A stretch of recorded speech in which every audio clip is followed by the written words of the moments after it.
যুবক তুমি কেন কবুল পড়ে বিয়ে পড়ো, আমার তো বুঝে আসে না। বাবা আপনি কেন আপনার ছেলেকে কবুল পড়িয়ে বিয়ে দিচ্ছেন, আমার বুঝে আসে না। ভাই আপনি কেন আপনার মেয়েকে কবুল পড়িয়ে বিয়ে দিচ্ছেন, আমার বুঝে আসে না।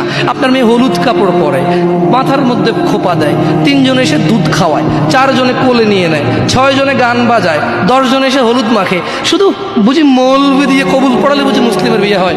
শুনুন, আপনার নবী মুহাম্মদুর রাসূলুল্লাহ সাল্লাল্লাহু আলাইহি ওয়াসাল্লাম কবুলের পদ্ধতি দিয়ে গেছেন, তাই কবুল পড়ায় মুসলমানের বিয়ে মনে করেন না। কিন্তু বাকি যেগুলো করেন এগুলো কার পদ্ধতি? কার? মিথ্যা কথা বলবেন না। হুজুর ডেকে খুতবা পড়ে কবুল পড়ে বিয়ে কার পদ্ধতি? আল্লাহ নবীর। এই গান কার পদ্ধতি? কেন করতেছেন?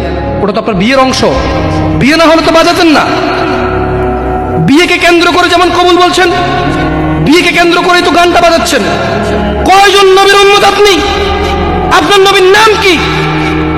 আই এম আস্কিং ইউ, আপনার নবীর নাম কি? আমার নবীর নাম মুহাম্মদুর রাসূলুল্লাহ সাল্লাল্লাহু আলাইহি ওয়াসাল্লাম। Who is the messenger of Allah for you? আপনার জন্য আল্লাহর নবী কে? কোন নবীর সুন্নত পালন করলেন গান বাজিয়ে? আপনার জন্য আমার বিল্ডিংটা ভেঙে পড়বে, বলে রাখি ছাড়বো না।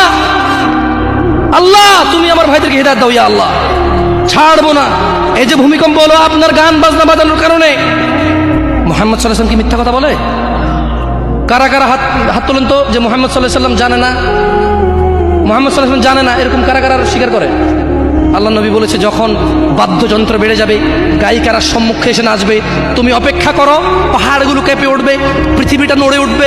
জালজালা ইযা জুলজিলাতিল আরদু জিলজালাহা, যখন পৃথিবী প্রবল কম্পনে প্রকম্পিত হবে। ওয়া খরাজাতিল আরদু আসকালাহা, যখন এই মাটি তার ভিতরে যা আছে একদম লাথি মেরে বের করে দেবে, লাশ হোক আর যাই হোক, মাটি বলবে যে বের হও, বের হও আমার থেকে, বের হও, আমি তোর আর কাউকে রাখবো না।